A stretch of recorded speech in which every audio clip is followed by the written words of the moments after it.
चलिए इस वक्त सीधे रुक कर लेते हैं। विदेश मंत्रालय की प्रेस कॉन्फ्रेंस शुरू हो चुकी है, सुनवाते हैं। The ministry would also take out a 24/7 hotline, which would be open in terms of social media. We would provide inputs, advisories, guidance as often as possible. So please look out for that. Now, let me also point out that the area around Kyiv seems to be a conflict area. The area in the east of Ukraine, which is Kharkiv, Suma, and down, of course, these are all conflict areas. And then if you come down towards the Crimea, you see the Odessa area, these are conflict areas. And here, obviously, our advice is to stay as carefully within shelters as possible, unless we have advised otherwise. We have sent a team now, that is the latest development. Our External Affairs Minister has spoken to the Foreign Minister of Moldova. Yesterday he spoke to the Foreign Minister of Hungary, and we have sent. We will have a team in Moldova in place by tomorrow morning. This team will facilitate the crossings of our citizens who are around Odessa and that area, because that is a problematic area also, and we will try and facilitate their crossings into Moldova and then Romania, where they can be picked up to be brought back to India. So this will give you a very brief sense of the lay of the land. And how we plan to ensure that we get as many of our citizens out as quickly as possible in as orderly a manner, given the within the constraints of the situation that is unfolding before us. If we can, here you can see the location of our various MEA teams that are in different parts of the country, essentially along the borders. With Hungary and Slovakia, with Poland, and down with Romania and Moldova. These are where our teams are located. They keep going in and out of Ukraine, but they are along the border areas there. Next, please.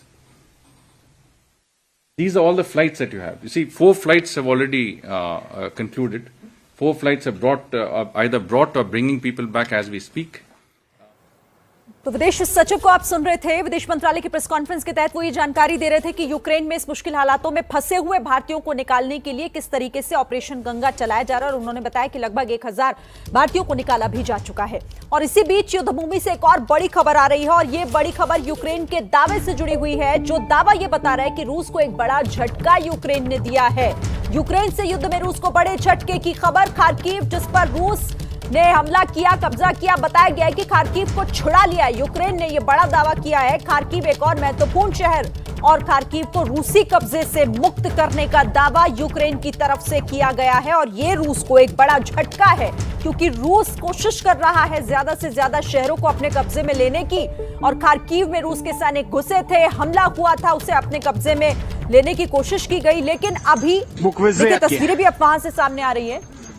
Kharkiv पर Ukraine के दोबारा कब्जे वाली तस्वीरें हैं। Ukraine ने अपने शहर खार्किव को एक बार फिर से रूसी सैनिकों से छुड़ा लिया है, ये दावा। और तस्वीरें देखिए वहां पर ये हमले के बाद और युद्ध के बाद की तस्वीरें हालांकि सामने आ रही है। सड़कों पर आपको ये बख्तरबंद गाड़ियां भी दिखाई दे रही होंगी, और वहां पर सैनिक जो हैं दिखाई दे रहे हैं सड़कों पर। और ये दावा किया जा रहा है कि यूक्रेन के सैनिकों ने यूक्रेन के इस शहर को, जिसका नाम है खार्किव, इसे बचा लिया है, इसे छुड़ा लिया है रूस के कब्जे से। तो खार्किव पर यूक्रेनी सेना का कब्जा हो गया है। गवर्नर की तरफ से इस बात की पुष्टि की गई है।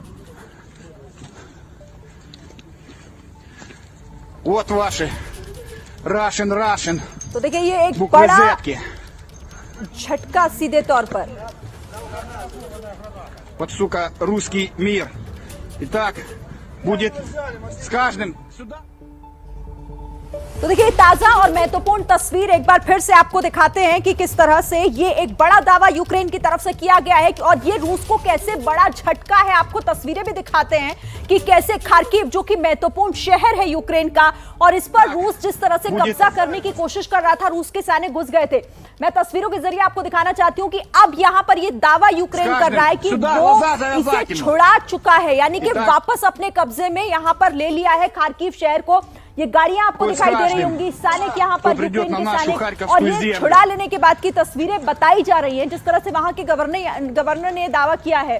और मैं आपको देखिए ये तस्वीरें एक बार फिर से राशन। दिखाना चाहती हूँ। ये यूक्रेन राशन, के राशन। सैनिक बताए जा रहे हैं। बुक कई विज़िट के। तस्वीरों के जरिए यहाँ पर बहुत सारी गाड़ियां दिखाई दे रही हैं और ऐसा कहा जा रहा है कि ये यूक्रेन की सेना की बख्तरबंद गाड़ियां हैं। देखिए एक गाड़ी आपको दिखाई दे रही है, उसके पीछे दूसरी गाड़ी और फिर ये एक और गाड़ी आपको दिखाई दे रही होगी और साथ ही सैनिकों की भी यहाँ पर बड़ी संख्या में तैनाती आपको दिखाई दे रही है। इससे पहले यहाँ पर रूस ने कब्जा कर लिया था और Z लिखा हुआ है इन गाड़ियों पर। अगर आप गौर से देखेंगे तो इन गाड़ियों पर Z लिखे होने की बात कही जा रही है। देखिए और Z का मतलब ये हुआ कि ये रूसी सैनिकों की गाड़ी थी, रूसी सेना की गाड़ी थी, लेकिन अब इन सभी पर कब्जा यूक्रेन ने कर लिया। देखिए ये गाड़ी पर लिखा हुआ Z आपको दिखाई दे रहा होगा और ये Z ये बता रहा है कि ये जो गाड़ी है, ये जो बख्तरबंद गाड़ियां हैं, कई गाड़ियां आसपास आपको इन तस्वीरों में दिखाई दे रही होंगी।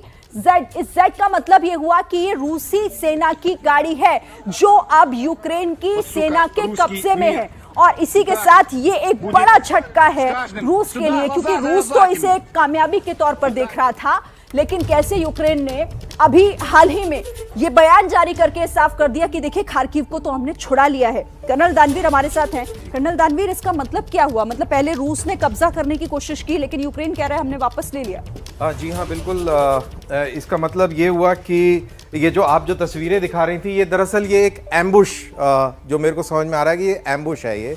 और ये एम्बुश हुआ है और इसको इस तरीके से नहीं देखना चाहिए कि ये पूरे इलाके पर फिर से कब्जा हो गया है, या क्योंकि जो अर्बन एरिया की जो लड़ाई है जो ये इतनी आसान नहीं होती है कि एकदम से हाथ ऐसे बदली हो जाएं। अब देखिए ये जैसे ये नक्शा है, इसके ऊपर हमने पहले भी बात करी थी। अब ये कहा जा रहा है कि खार्किव इसके ऊपर दोबारा से कब्जा हो गया है। तो ये जितने भी अर्बन सेंटर्स हैं इनको, जैसा कि हम बात कर रहे थे कि पहले 24 घंटे के अंदर चारों तरफ से घेर लिया था और ये जो रूरल इलाका है, जो कंट्री साइड है, वहां से बड़े बड़े टैंकों के कॉलम से कीव की घेराबंदी कर दी थी। अब इसमें इंटरेस्टिंग बात यह है कि जो ईस्टर्न यूक्रेन है, इसका जो कंट्री साइड है, जो गांव के इलाके हैं, ये ज्यादातर इसमें रशियन पॉपुलेशन ज्यादा है। और जितने ये शहर हैं, चाहे दोनेस्क हो, चाहे खार्किव हो, चाहे, तो वो वहां पर यूक्रेनी मूल के लोग जो हैं वो ज्यादा हैं। और जब रशियन सेनाएं जब आगे बढ़ी तो यूक्रेनी सेना जो है वो दौड़ के और इन शहरों के अंदर उन्होंने मोर्चाबंदी कर ली। और इसीलिए इनको क्लियर करना बहुत मुश्किल काम है, इतना आसान नहीं है। इसको कॉन्टेक्स्ट में ला देता हूं मैं। वर्ल्ड वॉर 2 के अंदर लेनिनग्राड और स्टेलिनग्राड के अंदर इस तरीके के सीज किए थे जर्मन आर्मी ने, और जर्मन आर्मी ऐसे ही शहरों को कब्जा करते करते वो ध्वस्त हो गई। पूरी 6th आर्मी, जर्मन आर्मी स्टेलिनग्राड पे कब्जा नहीं कर पाई और पूरी तरह खत्म हो गई। इनफैक्ट जर्मनी की हार का कारण भी वो अर्बन एरिया स्टेलिनग्राड का ही बना। तो इसीलिए कीव पर भी कब्जा नहीं कर रहे हैं, अंदर नहीं घुस रहे हैं। और जैसे आप खार्किव की बता रही हैं, ये एम्बुश वाली जो वीडियोस हैं, अब इससे ये दावा नहीं करा जा सकता कि उस पर खार्किव पर यूक्रेनियों ने कब्जा कर लिया है, या गवर्नर की तरफ से, सही कह रहे हैं आप, लेकिन सर वहां के गवर्नर की तरफ से ये बड़ा दावा किया गया है जो खार्किव रूस की सेना के कब्जे में जा रहा था उसे वापस उन्होंने खींच लिया है, यानी कि वो कब्जा छुड़ा लिया है। और अब हम और काउंटर प्रोपेगेंडा वो भी हो सकता है, बिल्कुल सही कह रहे हैं आप, उस पर भी हम आगे डिस्कस करेंगे। लेकिन इस बीच एक बार फिर से ग्राउंड जीरो का रुख कर लेते हैं। प्रणय वहां से लगातार हम तक अपडेट पहुंचा रहे हैं। प्रणय के पास हो सकता है कुछ अहम जानकारी इससे जुड़ी हुई। प्रणय,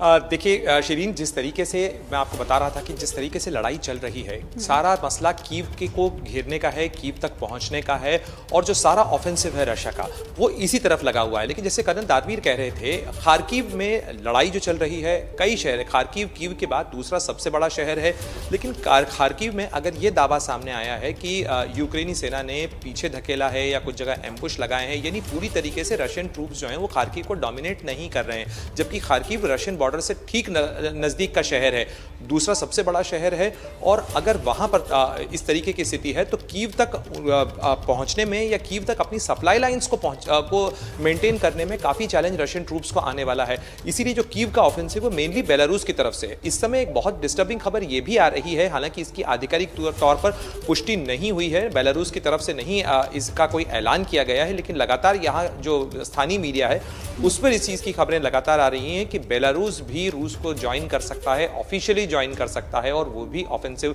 स्टार्ट कर सकता है। और इसके मद्देनजर यूक्रेन ने अपनी जो तमाम बॉर्डर्स हैं बेलारूस के साथ, जो दूसरे इलाके लगते हैं, वहां तमाम उसको क्लोज किया है। हालांकि इस लड़ाई के बाद बॉर्डर्स की बहुत ज़्यादा अहमियत नहीं बच गई है, क्योंकि जिस तरीके से रशिया ने या बेलारूस की तरफ से भी इन्वेड किया है रशियन ट्रूप्स ने, सारी लड़ाई कीव के आसपास इस समय चल रही है। चाहे वसीली कीव का एयरबेस हो, जो कि एक बहुत महत्वपूर्ण है, कीव से करीब जिस जगह पे हम खड़े हैं वहां से महज 30 किलोमीटर की दूरी पर वो वसीली कीव का एयरबेस है।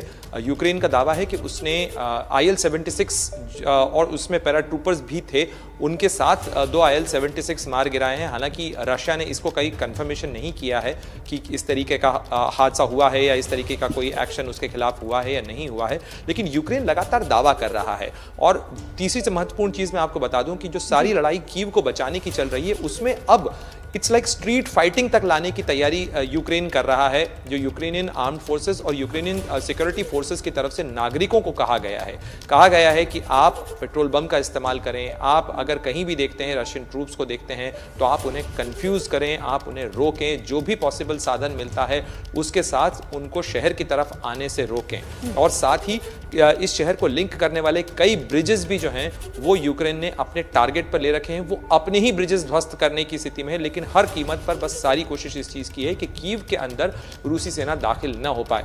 तो इस चीज से अंदाजा लगाया जा सकता है, आई एम श्योर कर्नल दानवीर इस चीज को अच्छे से आपको एक्सप्लेन कर पाएंगे फर्दर, कि किस तरीके से अगर सिटी को कब्जाने की लड़ाई होगी, स्ट्रीट टू स्ट्रीट कॉम्बैट अगर होगी जिसमें सिविलियंस भी इन्वॉल्व हैं, तो ये बहुत ज्यादा खतरनाक लड़ाई हो सकती है। ये बहुत जो है मतलब it could be a bloody war जिसके अंदर बहुत जाने जा सकती हैं, क्योंकि करीब करीब 30 लाख की आबादी का शहर है ये कीव। जी ठीक है, आप प्रणय रहिए मेरे साथ। एक और बड़ी खबर आ रही है, इस युद्ध से जुड़ी हुई एक बड़ी खबर, और ये बड़ी खबर है कि बातचीत की पहल शुरू हुई है दोनों देशों के बीच। बहुत महत्वपूर्ण हो जाती है युद्ध के इन हालातों के बीच इस खबर का सामने आना कि यूक्रेन और रूस में बातचीत होने की जो कोशिश हो रही है उससे जुड़ी हुई पॉजिटिव खबर है। यूक्रेनी प्रतिनिधिमंडल बताया जा रहा है बेलारूस के लिए रवाना हुआ है और अब बातचीत हो सकता है कि मुमकिन हो, क्योंकि बातचीत ही एक रास्ता है इस युद्ध को रोकने का।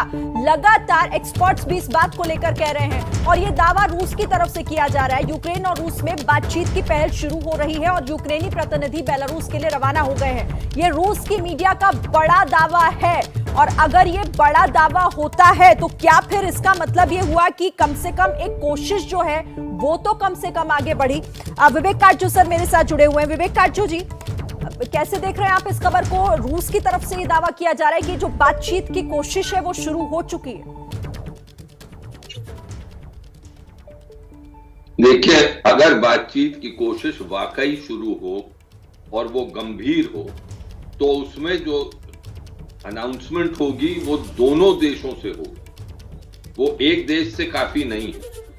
इसलिए मेरा शक है कि अभी युद्ध चल रहा है और युद्ध के बीच दोनों देश एक दूसरे का मनोबल तोड़ने की कोशिश कर रहे हैं। रूस का जो उद्देश्य है वो ये कि किसी तरह यूक्रेन की फौज को अब ज़ेलेंस्की की सरकार के खिलाफ करें, किसी तरह जनता को, यूक्रेन की जनता को बताएं कि तुम्हारा बिल्कुल सर्वनाश होगा और ये सरकार हटाओ, किसी और को लाओ जिससे हम बातचीत कर सकें।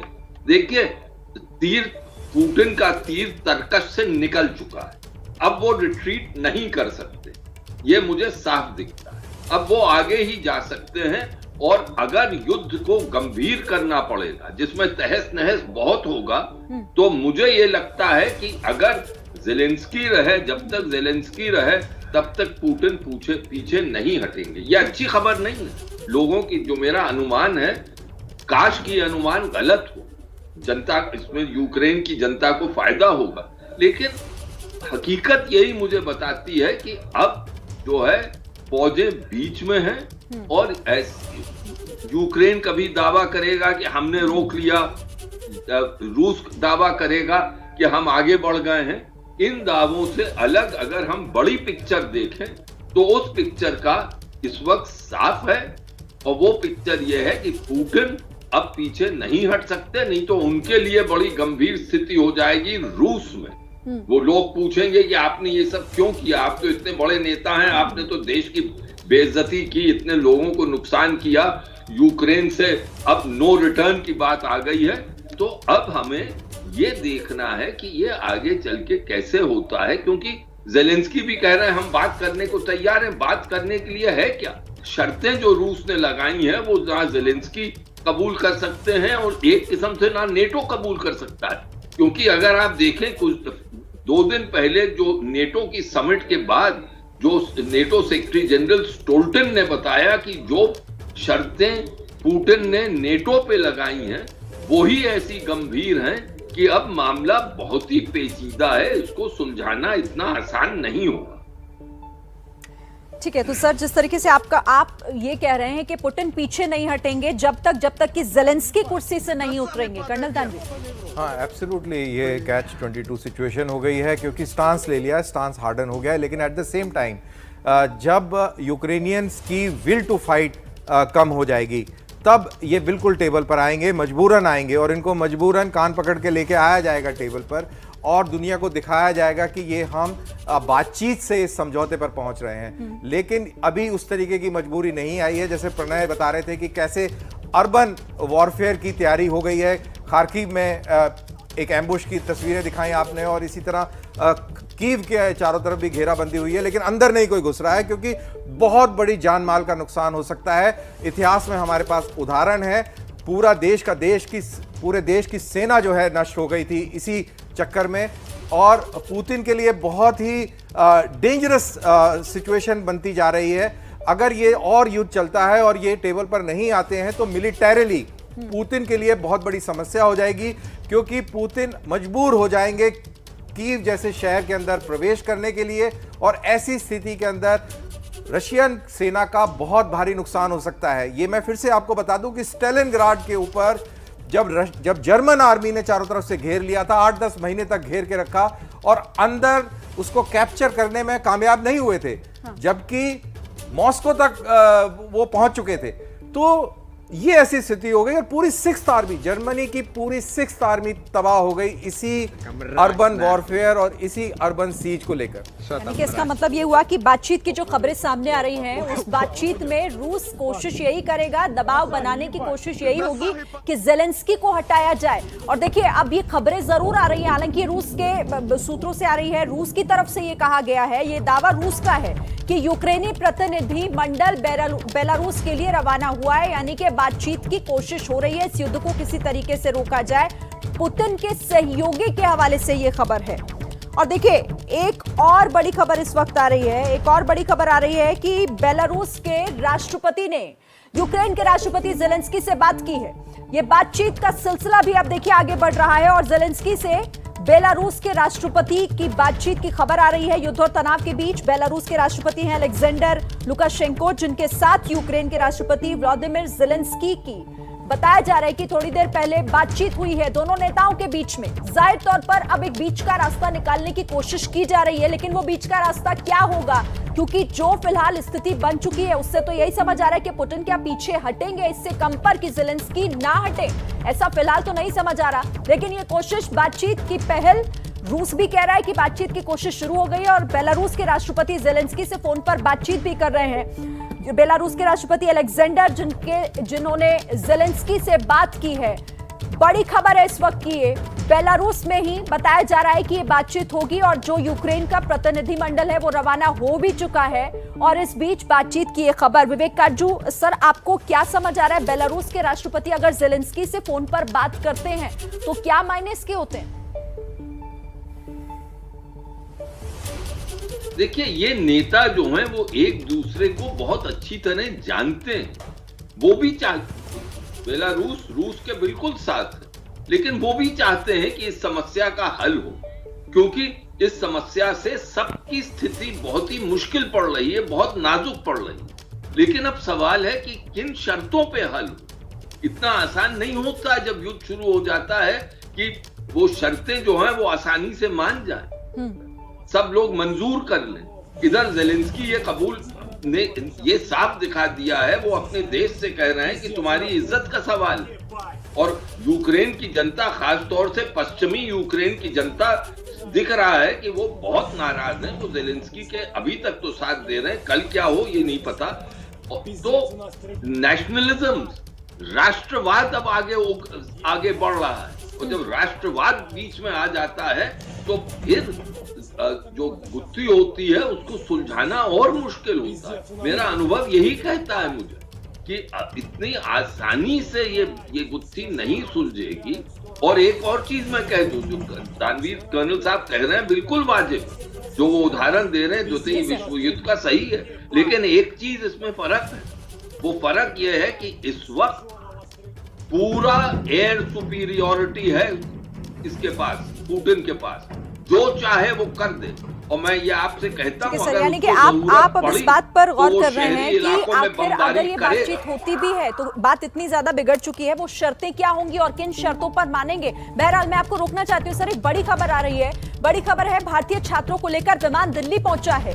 यूक्रेन में फंसे हुए छात्रों को वापस भारत लाने का सिलसिला भी जारी है और एक और छात्रों का ये विमान जो कि दिल्ली पहुंचा अब से थोड़ी ही देर पहले, जिसमें यूक्रेन में फंसे हुए भारतीय छात्र हैं और इन तमाम छात्रों को सुरक्षित भारत लाया गया है। तो लगातार ऑपरेशन गंगा के तहत यूक्रेन में जहां तहां जो स्टूडेंट्स फंसे हुए हैं उन्हें निकाला जा रहा है, सुरक्षित पैसेज के जरिए उन्हें भारत लाया जा रहा है। और एक और दल छात्रों का विमान के जरिए पहुंचा है जो कि यूक्रेन में फंसे हुए थे और ये सभी दिल्ली पहुंचे हैं। तो एक एक करके कोशिश यही हो रही है कि ज्यादा से ज्यादा जो छात्र हैं वो जल्द से जल्द सुरक्षित अपने वतन वापस लौटें। निकलना था बॉर्डर के लिए, उस टाइम भी फाइटर जेट निकले थे और उसके बाद हमें बस पता ही लगा था जैसे हम ईवानों से निकले थे बस में बैठ के बॉर्डर के लिए कि वहाँ मिसाइल्स गिर गए, रेड अलर्ट हो गया, सायरन बज गए, लोग बंकर्स की तरफ गए हैं। हम तो बस उस टाइम शुक्र कर रहे थे, थैंक गॉड हम निकल गए। हम बहुत लकी थे कि उस टाइम हम निकल गए थे। रोमानिया से आप आए हैं, वहाँ पर कैसा रहा? रोमानिया के लोग बहुत ज्यादा अच्छे थे, उन्होंने मतलब कि इतनी ज्यादा हेल्प की। हमें इतनी ज्यादा ठंड लग रही थी, बॉर्डर पार करने में ही हमें 12 घंटे लग गए थे। तो उस टाइम हमें बहुत ज्यादा दिक्कत हुई थी, ताकि यूक्रेन गवर्नमेंट बिल्कुल भी सपोर्ट नहीं कर रही थी। वो बहुत ज्यादा मतलब कि भेदभाव कर रही थी। पहले यूक्रेनियंस को निकाला या लड़की को निकाला या लड़के को निकाला, तो लड़कों को निकालने में तो उन्हें मतलब कि 8-8 घंटे लग गए थे। तो हमें बहुत ज्यादा ही दिक्कत हुई थी। फिलहाल आप इंडिया वापस आ गए, कैसा लग रहा है? अब तो अच्छा ही लग रहा है, हम कह रही हूँ। अब तो कुछ थैंक यू। 7 घंटे तक हम भी खड़े रहे थे और वो भी ऐसे ही खड़े हैं। उनको तो मतलब आप मानो 8 बजे हैं आज, मतलब अभी भी सुबह के 8 बजे होंगे वहाँ पे, तो 12 घंटे उनको लगातार खड़े हैं वहाँ पे वो। तो उनको बहुत प्रॉब्लम आ रही है। वैसे इंडियन एम्बेसी से बस यही है कि ज़्यादा से ज़्यादा बस चलाई जाए, क्योंकि 400 स्टूडेंट्स बहुत कम है। तो देखिए ये विमान पहुंचा है और जो छात्र पहुंचे थे जो मुश्किल हालातों में वहां थे लेकिन अब अपनी सरजमी पर हैं, उनकी बातचीत आप सुन रहे थे कि कैसे मुश्किल हालातों से वतन लौटकर वो खुश हैं। लेकिन अभी भी कई भारतीय फंसे हुए हैं जिन्हें बचाना बाकी है। और एक बड़ी खबर इस वक्त आ रही है इस युद्ध से जुड़ी हुई कि यूक्रेन बातचीत के लिए तैयार हो गया है। बेलारूस में ये बातचीत के लिए तैयार हुआ है। बड़ी खबर है इस वक्त की यूक्रेन बेलारूस में बातचीत करेगा।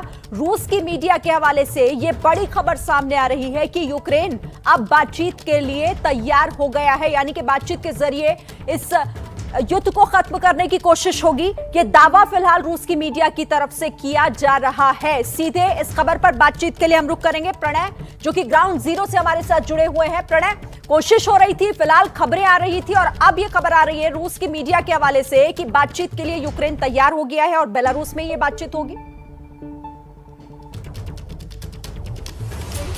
जी बिल्कुल, ये खबरें रूस की तरफ से आ रही हैं। रूस की तरफ से ये खबर भी आई थी कि एक प्रतिनिधिमंडल बेलारूस के गोमेल पहुंच चुका है पहले से, जिसके अंदर रक्षा, विदेश और राष्ट्रपति कार्यालय यानी राष्ट्रपति पुतिन के कार्यालय के प्रतिनिधि भी इस प्रतिनिधिमंडल में हैं। रूस ने एक तरीके से यह संकेत दिया था कि वो बेलारूस में बातचीत करना चाहता है। हालांकि राष्ट्रपति ज़ेलेंस्की के हवाले से पहले ये कहा गया कि बेलारूस में जगह मुमकिन नहीं है, बेलारूस में वो बात नहीं करने में इच्छुक है। लेकिन अब से कुछ देर पहले बेलारूस के राष्ट्रपति अलेक्जेंडर लुकाशेंको के साथ में ज़ेलेंस्की की बातचीत हुई है और उसके बाद ये खबर आ रही है कि यूक्रेन बातचीत के लिए जा सकता है बेलारूस में। हालांकि अभी राष्ट्रपति ज़ेलेंस्की के कार्यालय से इस चीज़ की पुष्टि होना बाकी है। हमने भी इस चीज़ बारे में पूछा है, लेकिन ये चीज़ महत्वपूर्ण है कि बातचीत की कवायद के लिए ये प्रक्रिया शुरू हुई है और अब इस समय राष्ट्रपति ज़ेलेंस्की के ऊपर भी इस चीज़ का दबाव है, क्योंकि मिन्स्क एग्रीमेंट भी बेलारूस में ही हुआ था, जिस एग्रीमेंट को लेकर मतभेद उठे थे, जिस मामले को लेकर मामला युद्ध की नौबत तक पहुंचा है, तो वो भी बेलारूस में में ही हुआ था, जो बेलारूस की राजधानी है मिन्स्क।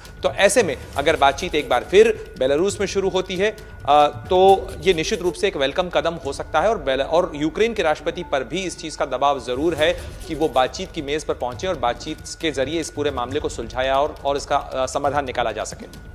बिल्कुल, क्योंकि समाधान निकाला जा सके और इसीलिए बातचीत की कोशिश हो रही है। रूसी मीडिया की अगर हम यहां पर खबर पर यकीन करें तो दावा क्योंकि यही किया जा रहा है कि बातचीत के लिए यूक्रेन तैयार हो गया है, बातचीत की टेबल पर बैठकर ये युद्ध खत्म करने की पूरी कोशिश होगी। लेकिन इसी बीच जो भारतीय छात्र यूक्रेन में फंसे हुए हैं उसे वहां से निकालने की जद्दोजहद भी लगातार जारी है। यूक्रेन में फंसे हुए छात्रों को लेकर एक और विमान दिल्ली पहुंचा है। जो छात्र फंसे हुए थे वो अब अपनी सरजमी यानी भारत पहुंच चुके हैं। भारतीय छात्रों का एक और दल विमान के जरिए यूक्रेन से पहुंचा है दिल्ली। और बड़ी खबर, क्योंकि ऑपरेशन गंगा के तहत इन सभी फंसे हुए छात्रों को निकालने की कोशिश की जा रही है। और सीधे आपको लेकर चलते हैं दिल्ली एयरपोर्ट पर ही। हमारे संवाददाता ध्रुव हमारे साथ वहां से जुड़े हुए हैं। ध्रुव, थोड़ी देर पहले पहुंचा है ये विमान, आपके आसपास स्टूडेंट्स भी होंगे, जरा बात कीजिए उनसे। जी बिल्कुल 198 स्टूडेंट यहाँ पर जो है आए हैं। आप क्या नाम क्या है आपका? सर मेरा नाम हर्षवर्धन कुमार है और मैं बिहार का रहने वाला हूँ। हम यूक्रेन में फंस गए थे, ये रसिया के जो क्राइसिस हुआ था वहाँ पर वार हुआ था। इसके बाद 1-2 दिन तो वहाँ ऐसे ही रहे, हमारे मेस में खाना बंद हो गया, खुद से बना के जो भी हुआ वो कर रहे थे। फिर शाम को खबर आई क्या कि रोमानिया का बॉर्डर खुल गया है तो आप जा सकते हैं। फिर जो हमारे हॉस्टल चला रहे थे उन्होंने एक बस अरेंज किया, हमें रोमानिया भेजा, पर जाम होने की वजह से बस हमें 15 किलोमीटर पहले उतार गई। फिर वहाँ से हम पैदल गए बॉर्डर तक। बॉर्डर पर भी वो बहुत कम लोगों को अलाउ कर रहे थे, एक बार में 20 लोग ही अंदर जा रहे थे, बहुत बड़ी भीड़ थी। तो फिर लकीली हम लोग आ गए क्योंकि हमारे 3 फ्रेंड अभी भी वहीं फंसे हुए हैं। फिर जब बॉर्डर पे आए तो रात को हम लोग 8 बजे बॉर्डर क्रॉस कर गए थे, पर दूसरे कंट्री के बॉर्डर तक अंदर जाने में इमिग्रेशन हो गया या फिर जो भी चीज़ थी उन सब में पूरा सुबह हो गया था, मतलब 12 घंटे हम वहाँ खड़ा रहे ऑलमोस्ट। फिर उसके बाद जब रोमानिया आए तो वहाँ के लोग बहुत अच्छे थे, उन्होंने हमें खाना पीना सब कुछ दिया, अच्छे से केयर किया। फिर इंडियन एम्बेसी के लोग आए, उन्होंने बस अरेंज कराई, वहाँ के कैपिटल बुदापेस्ट गए। फिर वहाँ पे एयर इंडिया की प्लेन लगी हुई थी हमारे लिए, वहाँ से सब कुछ अच्छा रहा। पर जो यूक्रेन में हमारा एक्सपीरियंस था वो एज ए स्टूडेंट अच्छा था जब तक वार स्टार्ट नहीं हुई थी, पर जब वार एक बार स्टार्ट हो गई तो फिर वो बहुत ही डिफिकल्ट था हमारे लिए वहाँ पर सर्वाइव करना, कुछ भी करना। वहाँ के जो सुपरमार्केट थे जहाँ खाना मिल रहा था, वहाँ जब हम जाते थे तो वहाँ पे कुछ भी नहीं, ब्रेड खत्म हो चुके हैं, कुछ भी नहीं मिलता था। जो पैक्ड फूड मिलता था लाइक बिस्किट्स मिल जाएंगे आपको, पर ऐसा रॉ मटेरियल कुछ नहीं मिलता था। तो देखिए ये छात्रों की आप बीती आप सुन रहे हैं, उन्हीं की जुबानी ध्रुव हमारे संवाददाता आप तक ये बात पहुंचा रहे हैं। लेकिन वहीं पर हमारी एक और संवाददाता मदिया भी हमारे साथ जुड़ गए, उनका रुख कर लेते हैं। मदिया, आप कहां पर हैं और आपने भी छात्रों से बात की होगी जो आए हैं, अभी थोड़ी देर पहले पहुंचे हैं भारत? बिल्कुल, इस वक्त हम दिल्ली एयरपोर्ट पे मौजूद हैं। स्टूडेंट्स एक एक करके दिल्ली एयरपोर्ट से बाहर निकल रहे हैं। सबसे बड़ी चीज़ ये है, राहत की सांस ले रहे हैं स्टूडेंट्स के घर अपने वापस आ गए। मेरे साथ वही स्टूडेंट जुड़े हुए हैं जो इस वक्त यूक्रेन से सीधे दिल्ली एयरपोर्ट पहुंचे हैं। एक एक करके बात करते हैं। क्या नाम है आपका? My name is Shagun and I studied in Ivano-Frankivsk National Medical University. शगुन, मुझे ये बताइए, आप इवानो में पढ़ती थी, वहाँ से बॉर्डर तक आना कितना मुश्किल रहा आपके? बहुत मुश्किल था, cause we were waiting for advisory that will come through our embassy of India, so we were very worried. तो हमारे पेरेंट्स बहुत परेशान थे, इनफैक्ट वो बहुत दिन से रो रहे थे। तो हमारे ग्रैंड पेरेंट्स और पेरेंट्स रिलेटिव सबके कॉल्स आ रहे थे, और जब उन्हें पता चला कि हमारी एम्बेसी हमें अपनी कार लेगी तब उन्होंने राहत की सांस ली। और अब हम बहुत प्राउड फील कर रहे हैं कि हम इंडिया वापस आ चुके हैं, अपनी country. So we are feeling very proud and I am proud of India. Proud of India, वापस अपने देश आ गए, घर वापस आ गए। आंखों में आंसू देख रही हूँ मैं आपके, आप काफ़ी इमोशनल हो रहे हैं, क्या कुछ कहेंगी, कैसा लग? बहुत अच्छा लग रहा है बिकॉज़ हम लोग एक बहुत बड़ी सिचुएशन से निकल के आए हैं और एक काफ़ी डर का माहौल था और हमारे आसपास के एरियाज़ में एक्सप्लोजन्स हो रहे थे। तो फिर हमने इंडियन एम्बेसी से मदद मांगी और उन्होंने बिल्कुल फ्रीक्वेंटली एक्शन लिया और हमें यहाँ तक पहुँचा दिया, और हम लोग शुक्रगुजार हैं उनके, हमारे परिवार तक हमें पहुँचाने। जिस सिचुएशन में आप लोग वहाँ थे, क्या कुछ आपने आंखों से देखा? वहाँ पर किस तरह की सिचुएशन आपके आसपास? मैम, सिचुएशन वहाँ की बहुत बुरी थी। As a student it's was like, क्योंकि हम एक घर से दूर है तो हम कोई हेल्प करने वाला नहीं था हमारी, तो तो एक्सप्लोजन्स हो रहे थे, बार बार खबर आ रही थी कि खार्किव में जो डर का माहौल है वो बढ़ता जा रहा है। तो फिर हम लोग काफ़ी डर चुके थे कि हम कभी घर पहुंच पाएंगे भी नहीं, बट फिर हमने एम्बेसी से कांटेक्ट किया और उन्होंने हमें जल्द से जल्द यहाँ पहुँचाया। अपने घर से, फ्लैट से या हॉस्टल से जहां आप लोग रहते थे वहां से बॉर्डर तक आने का सफर कितना डिफिकल्ट रहा? कुछ प्रॉब्लम्स हुई वहां? बॉर्डर से आने का सफर तो लास्ट 8 किलोमीटर को छोड़ के आसान रहा। लास्ट 8 किलोमीटर में क्या हुआ, वो बहुत बड़ा लंबा जाम था, तो हमें वहां से उतर कर पैदल चलना पड़ा 8 to 10 किलोमीटर अराउंड। तो वहाँ हम गए, वहाँ हमने काफी देर वेट किया, 4-5 घंटे वेट करने के बाद हमारा लाइन। ठीक है मध्य, आप हमारे साथ रहिए, ध्रुव भी हमारे साथ बने हुए हैं। और देखिए ये हम लगातार उन छात्रों की जुबानी भी आपको खुद उनकी आप बीती वहां के क्या हालात रहे वो सुना रहे हैं। लेकिन इसी बीच एक और बड़ी खबर आपको फिर से बता दें कि अब बातचीत की पहल शुरू हो गई है। रूस के मीडिया के हवाले से एक खबर आ रही है सामने कि यूक्रेन बेलारूस में बातचीत के लिए तैयार हो गया है। यानी अब बातचीत के जरिए इस संकट की स्थिति को दूर करने की कोशिश की जाएगी। इस मुश्किल हालातों में क्या हो रहा है वो तो आप तस्वीरों के माध्यम से देख ही रहे हैं, लेकिन आखिर ये खत्म कैसे होगा इसकी कोशिश, और क्या ये बातचीत के जरिए ही संभव हो पाएगी? हमारे साथ विदेश मामलों के जानकार सौरभ शुक्ला भी जुड़े हुए हैं। सौरभ, मैं आप ही से समझना चाहूंगी, बातचीत शुरू से ये कहा जा रहा था कि दोनों देशों को आपस में बातचीत करनी चाहिए, लेकिन युद्ध की स्थिति में पहुंचा और गंभीर हालात तक पहुंचे, लेकिन अब बातचीत के टेबल पर बैठने की बात कही जा रही है।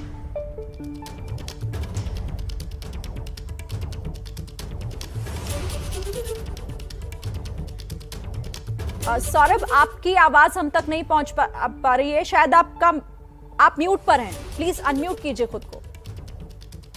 अच्छा, कह रहा हूं कि जब जी आधिकारिक जो एक यूक्रेन है, आधिकारिक जो जब तक एक कोई बयान नहीं देता है हमें इसको नहीं मानना चाहिए, क्योंकि देखिए कई बार एक साइवॉर होता है जो रूस करना चाहता है, क्योंकि वो उसको समझ में आ रहा है व्लादिमीर पुतिन को कि वहां पर उनका जो स्ट्रैटेजी थी, क्योंकि इतनी ज्यादा एक राष्ट्रवादी फीलिंग हो गई है यूक्रेन में, यूक्रेन के राष्ट्रपति डटे हुए हैं, तो रूसी सेनाएं इतनी आगे नहीं बढ़ पा रही है। तो जब तक यूक्रेनी सरकार से एक आधिकारिक बयान नहीं आता, मैं इसको समझूंगा कि ये रिपोर्ट है, क्योंकि कई बार लड़ाई में जानबूझकर ये तरह की चीजें फैलाई जाती हैं ताकि यूक्रेन के लोग और यूक्रेन की सेना को थोड़ा आश्वासन हो जाए और रूस की सेना आगे बढ़ जाए। हालांकि मैं अभी भी कहूंगा कि बातचीत से अगर ये सुलझाया जाए तो बहुत अच्छा है दोनों देशों के लिए, क्योंकि युद्ध किसी के लिए भी अच्छा नहीं है और दोनों देशों की बड़ी क्षति होगी इसमें। ठीक है, यानी आप कह रहे हैं अभी ऑफिशियली अनाउंसमेंट का इंतजार करना होगा, क्योंकि प्रोपेगेंडा भी लगातार इस बीच फैलाया जा रहा है, ये उसका हिस्सा भी हो सकता है। बड़ी खबर, यूक्रेन बेलारूस में बातचीत के लिए तैयार हुआ है, यानी युद्ध की इस स्थिति के बीच अब बातचीत का एक रास्ता ढूंढा जा रहा है। और रूस की मीडिया के हवाले से ये बड़ी खबर आ रही है, ये कहा जा रहा है कि यूक्रेन बातचीत के लिए तैयार हो गया है और ये बातचीत बेलारूस में हो सकती है। तो बातचीत के जरिए इस संकट की स्थिति को दूर करने की कोशिश की जाएगी दोनों देशों की तरफ से। फिलहाल इस वक्त ये बड़ी खबर है, युद्ध दोनों देशों में चल रहा है। यूक्रेन में इस वक्त रूस चौतरफा घेराबंदी की कोशिश भी कर रहा है, लेकिन जवाबी कार्रवाई यूक्रेन की तरफ से भी की जा रही है। और दूसरी तरफ बातचीत की भी खबर कि बातचीत के लिए तैयार हो गया है यूक्रेन। विवेक काटजू सर, हालांकि रूसी मीडिया के हवाले से खबर है कि यूक्रेन तैयार हो गया है, आप कह रहे थे कि बातचीत अगर शुरू हो भी जाती है तो ये इतना आसान नहीं होगा। नहीं, बिल्कुल सही, क्योंकि पुतिन ने देखिए 2 शब्दों का इस्तेमाल किया था जब लड़ाई शुरू हुई थी। उन्होंने कहा था पहला डीमिलिटराइजेशन, यानी हम चाहते हैं कि यूक्रेन के पास कोई सैन्य शक्ति हो ही नहीं। दूसरा डीनाज़िफिकेशन, जिसका तात्पर्य था कि वो लोग जो नेटो के साथ हमारी शक्ति को हानि पहुंचाना चाहते हैं, या प्रो नेटो सरकार या एंटी रशियन सरकार, वो हमें मंजूर नहीं है। और खास तौर से वो मानते हैं, रूस मानता है कि ज़ेलेंस्की जो है वो उनके खिलाफ है। तो इस स्थिति में अगर बातचीत शुरू होती है और रूस इन 2 शर्तों पर कायम रहता है, तो फिर बातचीत का रास्ता सुगम नहीं होगा, बहुत ही मुश्किल होगा। और इस वक्त जैसे अभी तो यूक्रेन ने कहा ही नहीं, अगर आप देखें तो उन्होंने ये कहा है कि हम बेलारूस में बातचीत नहीं करेंगे। हाँ, मिन्स्क एग्रीमेंट जरूर हुई थी, लेकिन वो कह रहे हैं बेलारूस में हम बातचीत नहीं करेंगे। और इसीलिए मुझे लगता है कि बेलारूस के राष्ट्रपति ने ज़ेलेंस्की से बात की है कि आप, और हो सकता है ये कहा हो आप यहाँ आए, यहाँ पर निष्पक्ष हमारा रुख होगा और आप बातचीत कर सकते हैं। तो अभी तो खेल बहुत आगे तक चलेगा, ये इतनी जल्दी खत्म नहीं होने वाला। मैं चाहता हूं कि जल्दी खत्म हो, दुनिया चाहती है कि जल्दी खत्म हो, क्योंकि कौन चाहता है युद्ध? जो नुकसान हो रहा है दुनिया में, डर है कि तेल का बाजार उछलेगा। रूस महाशक्ति है, रूस बड़ी है, उस पे जो प्रतिबंध लगाए हैं, फाइनेंशियल प्रतिबंध लगाए हैं, वो सब देशों पर उसका असर पड़ेगा। तो सब चाहते हैं कि ये हो, लेकिन जब एक बार युद्ध शुरू हो जाता है, जब जैसे मैंने आपसे अर्ज किया, जब तीर तर्कस से निकल जाता है तो फिर समाधान मुश्किल ही हो। बहुत महत्वपूर्ण बात आप सर यहाँ पर कह रहे हैं कि ये इतना आसान भी नहीं होगा। जिस तरह से अब बातचीत की खबरें जरूर आ रही हैं, लेकिन क्योंकि इसमें वो शर्तें कौन कौन सी होंगी और क्या उन शर्तों को दोनों देश मान पाएंगे, इस पर भी बहुत गौर करना होगा। ये बहुत आगे की बातें होंगी और इसीलिए आप और तमाम जो एक्सपर्ट्स हमारे साथ हैं वो यही कह रहे हैं कि इतना आसान नहीं होगा। लेकिन इस बड़ी खबर को एक बार फिर से अपने दर्शकों को बता देते हैं कि बातचीत की खबर कम से कम अभी आ रही है। यूक्रेन तैयार हो गया है बातचीत के लिए और ये बातचीत जो होगी वो बेलारूस में होगी। रूस की मीडिया के हवाले से खबर, हालांकि शुरुआत में ये कहा जा रहा था कि यूक्रेन बेलारूस में बातचीत के लिए तैयार नहीं है और ये कहा भी गया कि यूक्रेन ने कहा कि जहां से हमें कोई मदद नहीं मिल रही, हम पर हमले की आशंका है, उन जगहों पर नहीं, बल्कि कुछ जगह दी गई थी जहां पर बातचीत हो सकती है। लेकिन फिलहाल रूस की मीडिया ये कह रही है कि बातचीत के लिए यूक्रेन अब रेडी है, तैयार है। इसके मायने भी आगे आपको हम समझाएंगे अपने एक्सपर्ट से बातचीत करके। लेकिन बड़ी खबर इस वक्त की, और देखिए एक और बड़ी खबर आ रही है। रूस ने धमकी दी है नाटो देशों को, बहुत बड़ी धमकी। एक बड़ी खबर आपको बता देते हैं, रूस की नाटो देशों को बड़ी धमकी है। न्यूक्लियर डिटरेंस फोर्स को अलर्ट कर दिया है, रूस ने यह धमकी दी है। बड़ी खबर इस बीच, रूस लगातार अपने तेवर भी दिखा रहा है, युद्ध तो लड़ ही रहा है, दूसरी तरफ रूस की नाटो देशों को यह बहुत बड़ी धमकी है। इस धमकी के मायने भी आगे आपको बताएंगे, लेकिन फिलहाल आप समझिए कि रूस के तेवर कितने ज्यादा तल्ख हैं हर स्तर पर। न्यूक्लियर डिटरेंस फोर्स को अलर्ट कर दिया है, रूस की यह बड़ी धमकी है। कर्नल दानवीर, इस धमकी को कैसे देखा जाए? इस धमकी को बहुत सीरियसली लेना चाहिए। ये कोई छोटी मोटी धमकी नहीं है और ये धमकी उस वक्त आती है जब जर्मनी ने अपना डिफेंस बजट बढ़ा दिया है और यूक्रेनियन फोर्सेस को anti tank shoulder fired missiles और anti aircraft shoulder fired stringer missiles देने का आश्वासन दिया है। साथ ही साथ हम देख रहे हैं कि नेटो किस तरीके से ज़ेलेंस्की को भरोसा दे रहा है, प्रोत्साहन दे रहा है, जिसकी वजह से इस कॉन्फ्लिक्ट का रेजोल्यूशन नहीं हो पा रहा है रशियन शर्तों के ऊपर। तो ये सारी चीज़ें देखते हुए परमाणु हमले के जो डिफेंसिव जो उनकी जो ऑर्गेनाइजेशंस हैं उनको अलर्ट करने का मतलब बहुत सीरियस है। इसका मतलब ये भी हो सकता है कि कहीं ऐसा तो नहीं कि नेटो अपने जो न्यूक्लियर असला है उसको आर्म कर रहा है, उसकी मूवमेंट कहीं रशियन इंटेलिजेंस ने पकड़ी हो तो उसके जवाब में इस तरीके की कार्रवाई करी गई है। तो ये भी आगे पता लगेगा कि असलियत क्या है, लेकिन इस चीज़ को बहुत गंभीरता से लेना चाहिए। ये एक्चुअल में थर्ड वर्ल्ड वॉर की दस्तक कहें तो कोई गलत नहीं होगा। ये बहुत बड़ी बात आप कह रहे हैं विवेक काटजू सर, क्या आपको भी यही लग रहा है जो कर्नल दानवीर कह रहे हैं कि इसे हल्के में मत लीजिए और ये थर्ड वर्ल्ड वॉर की एक धमक आप इसे रूस की तरफ से कहीं ना कहीं समझा जाए? देखिए, परमाणु हथियार आर नॉट, जैसे अंग्रेजी में कहते हैं, are not war fighting, they are वो डिटरेंस के लिए हो। सब दुनिया जानती है और महाशक्तियां जैसे रूस और अमेरिका तो जानते ही हैं कि परमाणु युद्ध असंभव है। अगर हो गया तो सब दुनिया नष्ट हो। तो ये सिग्नलिंग कही जाती है, स्ट्रेटेजिक सामरिक सिग्नलिंग की इशारा देते हैं कि अगर आप यूक्रेन को, इशारा जो मैं समझता हूं पुतिन दे रहे हैं वो ये कि देखिए यूक्रेन हमारे लिए बहुत ही सामरिक रूप से बहुत महत्वपूर्ण है। आप जो नेटो देश उसको सहायता दे रहे हैं, वो लड़ाई को और एस्केलेट कर सकता है, बढ़ा सकता है, और हम उस एस्केलेशन के लिए तैयार हैं। और अगर एस्केलेशन में सबसे ज्यादा तो होता है परमाणु एस्केलेशन होगा, तो हमने अपनी जो डिफेंस फोर्स है परमाणु क्षेत्र में उसको भी तैयार कर दिया। लेकिन ये सिग्नलिंग है, और सिग्नलिंग ये है कि आप जो रुख अपना रहे हैं, जो यूक्रेन को सैनिक मदद दे रहे हैं, उससे गुत्थी जो है और बढ़ेगी। वो ये समस्या का समाधान नहीं है, समस्या इससे सुलझेगी नहीं। तो अभी ये सिग्नलिंग चल रही है।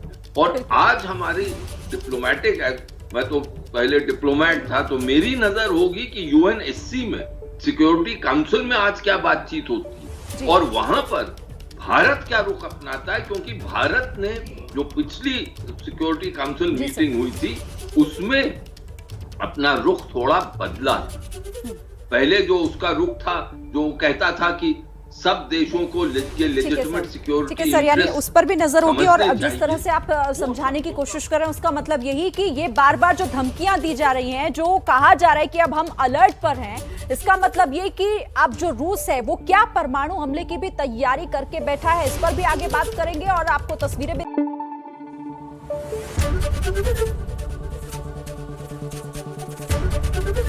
एबीपी न्यूज आपको रखे आगे।